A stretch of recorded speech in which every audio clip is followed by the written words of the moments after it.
All right, shalom, shalom. First and foremost, I want to give all praise, honor, and glory to Yahweh, Bahashem, Yahweh Shai, Baha, Rakha HaKodash. All right, double honors to the apostles and elders, a great millstone who teach and rule well, and peace and salutations to the hopeful elect, pushing this gospel amongst the four winds with truth and sincerity. To you, I say shalom. All right, this is your brother Parathon with a quick lesson, just going into basically how, the end is near, right?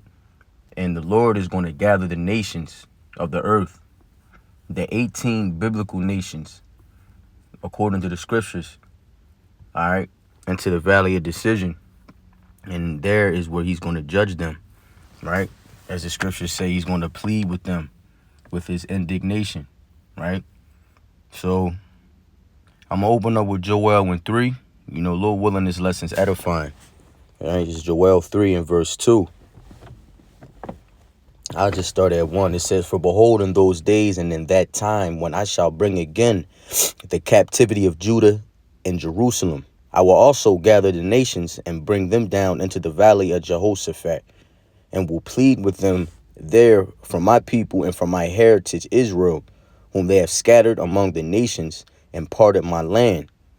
And they have cast lots for my people, and have given a boy for an harlot and sold a girl for wine that they might drink." Now, verse 3, it's going into, basically this happened, all right? This is this is speaking on the curses, all right? Israelite boys were sold for wine, were given for harlots, Salakia, and then our girls were sold for wine, man, on the plantations, and in many different accounts, in history, right? But the point was verse 2. As I stated at the beginning of the lesson, I will gather the nations and bring them down into the valley of Jehoshaphat, Yahweh, or the valley of Jehoshaphat. And we're going to go into that word for edification. Yahweh has judged. And as from further down, it goes into some history, right? But here, letter F, it says a symbolical name of a valley near Jerusalem, which is the place of ultimate judgment, maybe the deep ravine which separates Jerusalem from the Mount of Olives, through which the Kidron flowed, right? So Jehoshaphat, Yahweh Shaphat, the valley of judgment, okay? Yahweh has judged, all right? From there, let's jump to Zephaniah 3. I'm going off my notes here in verse, Salakia, Akim. We're going to jump down, back to Joel 3 and jump down to verse 9. It says here, "Proclaim ye this among the Gentiles. Prepare war, wake up the mighty men, and let all men of war draw near. Let them come up. Beat your plowshares into swords and your pruning hooks into spears. Let the weak say I am strong." All right, now this is saying a lot. All right, beating the plowshares into swords and pruning hooks into spears, okay? As Jeremiah 16:16 says, all right, he has sent us as fishers to fish the men, to bid the elect into the marriage, if you will, to sing that song that only the elect know, right? Lord willing, we are of that number. But this here in this particular verse is telling the fishers to turn hunters, to use your tools that you typically would use to farm, right? Turn them into tools of war, right? Ecclesiastes 3. How it goes in there, it's a time for peace, it's a time for war, and so on and so forth. Well, we in that time. All right, continuing, it says, verse 11, "Assemble yourselves and come, all ye heathen, and gather yourselves together round about. Thither cause thy mighty ones to come down, O Yahweh. Let the heathen be wakened and come up to the valley of Jehoshaphat. For there will I sit to judge all the heathen round about. Put ye in the sickle, for the harvest is ripe. Come get you down, for the press is full. The fats overflow, for the wickedness is great. Multitudes in the valley of decision. For the day of Yahweh is near in the valley of decision, in the valley of judgment." Right? Verse 13 goes into, the harvest being ripe. Those sins reaching unto the heavens, as Revelation speaks into. I believe that's Revelations 18 and You're going down to the verse 4 or 5. Right? So again, assemble yourselves, man. Gather the nations. Right? So from there, let's jump to Zephaniah. Now we could jump to Zephaniah 3. I'm going to keep rolling. I'm not going to make this a long lesson. Just had a few precepts. Right? This is Zephaniah 3 and 6. I have cut off the nations. Their towers are desolate. I made their streets waste that none passeth by. Their cities are destroyed so that there is no man, that there is none inhabitant. I said, surely thou wilt fear me, thou wilt receive instruction, so thou, Salakia, so their dwelling should not be cut off. However, howsoever I punished them, but they rose early and corrupted all their doings. Therefore wait ye upon me, the point, saith Yahweh, until the day that I rise up to the prey, for my determination is to gather the nations, that I may assemble the kingdoms to pour upon them mine indignation, even in all my fierce anger. For all the earth shall be devoured with the fire of my jealousy. And that's the point, to gather the nations for judgment. Right? Indignation, anger. Right? Rage. And it's righteous anger. Right? Let's jump to Revelation 17 is going into victory. Revelation 19. You know what? Let's hit.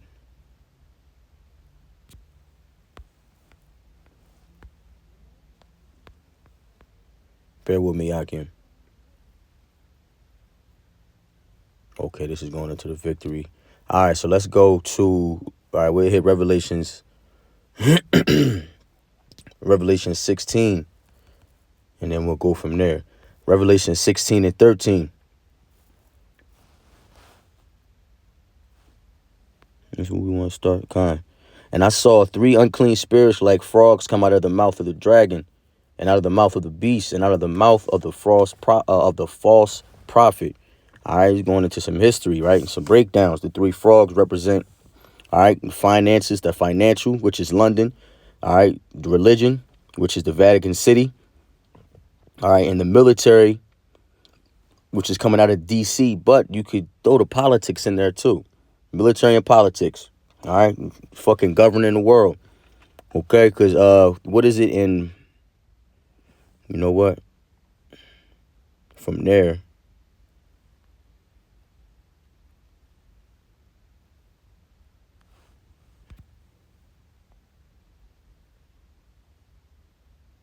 Okay, that's in 14. From there, all right, it's verse 14, Revelation 16:14. For they are the spirit of devils working miracles, which go forth unto the kings of the earth and of the whole world, to gather them to the battle of that great day of Yahweh Almighty, our power.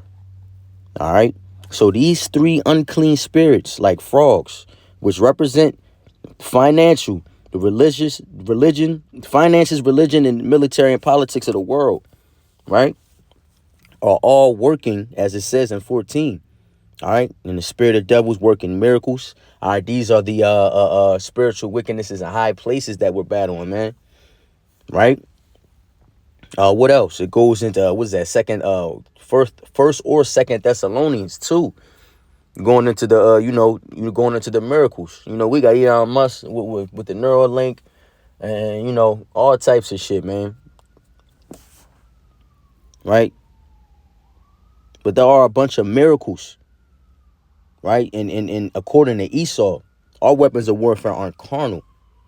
But we were given that eye salve called Lord Yahweh Bahashim Yahushai, man. Lord willing, we are counted out that number. Let's jump back to verse 14, chapter 14 and 8.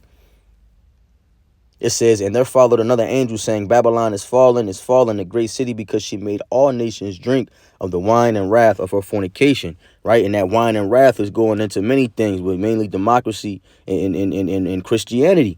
All right. This is what the whole world is drunk off of, man. Drunk as shit. Right? And I had 16. So you know what? All right, bet. Let's go into, we could jump over a few chapters. All right, it's Revelation 17 and 4. Right? Because the Lord is gathering the nations. We brought precepts out. All right, the Lord's gathering the nations, the heathen nations, all right, for judgment in the valley of Jehoshaphat, or Yahweh Shaphat. Also, you know, before I get this, and I know I'm everywhere, man, but we're going to jump back to Revelation 16 in verse 16, right? I meant to get this earlier, Salakia. It says, and he gathered them together into a place called in the Hebrew tongue Armageddon. And clearly, you know, this is Jehoshaphat talking about the same place. All right, Armageddon, right? You know what I mean?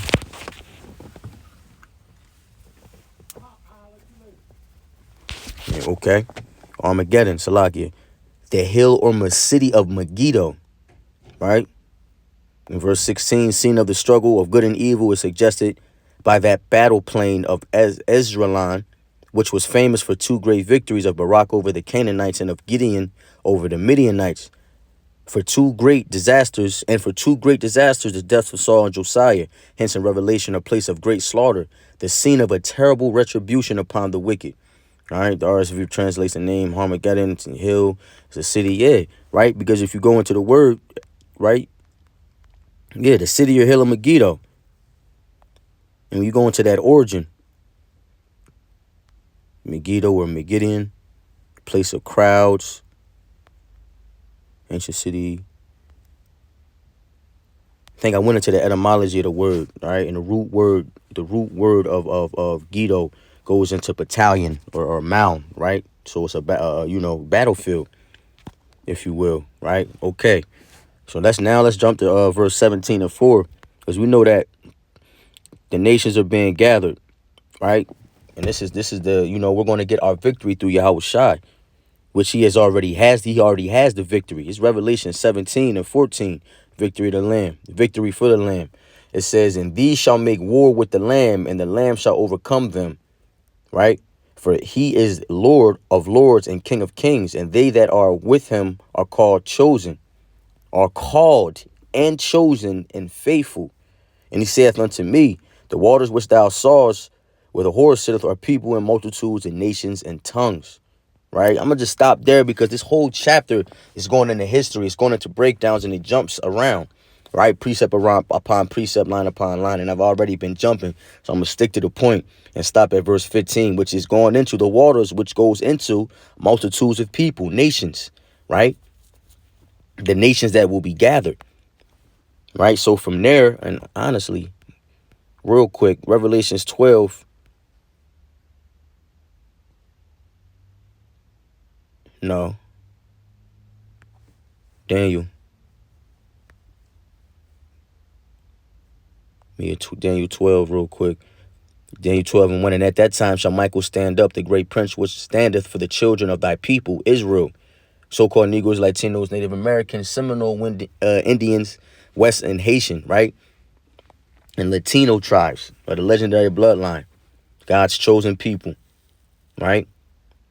Continuing in 1, and there shall be a time of trouble such as there was never seen since there was a nation such, Salakia. And there shall be a time of trouble such as never was seen since there was a nation even to that same time. And at that time shall thy people be delivered, everyone that shall be found written in the book.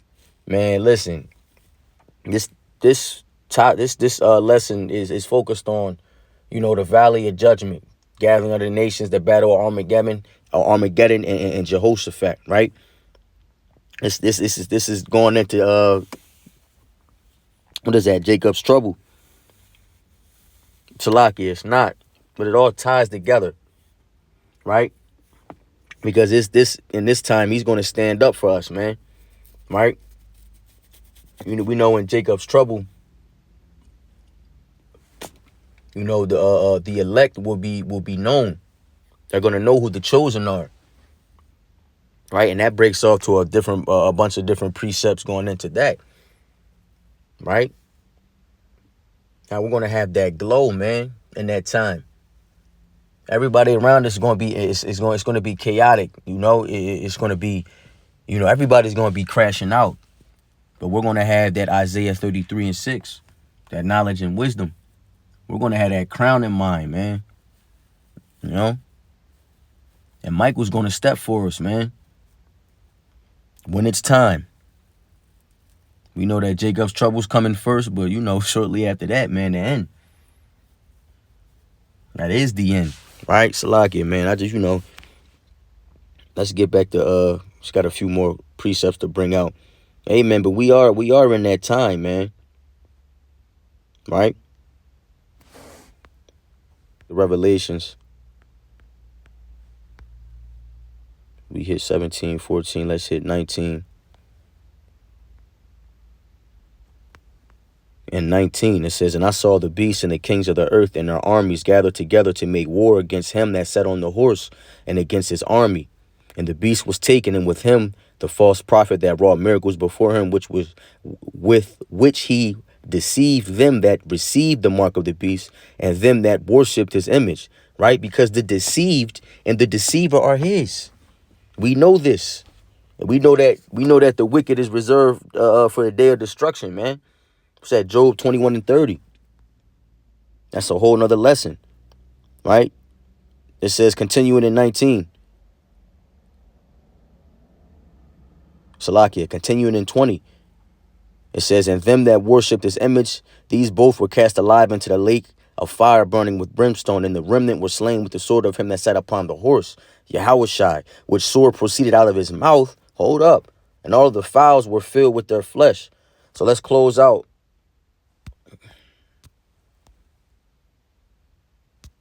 We got Wisdom of Solomon. Was that 15? 5 and 15?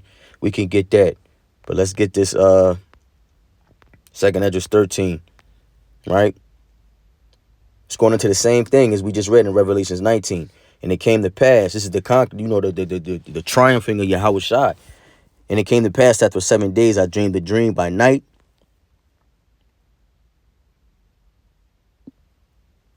Yeah, we're going to scroll down. "And lo, there arose a wind from the sea that it moved all the ways thereof." This sea. This sea is talking about the heavens, right? "And I beheld, and lo, a man waxed strong with the thousands of heaven. And when he turned his countenance to look, all the things trembled that were seen under him." Why? Because he said he's not going to meet us as a man. What's that? Isaiah 47.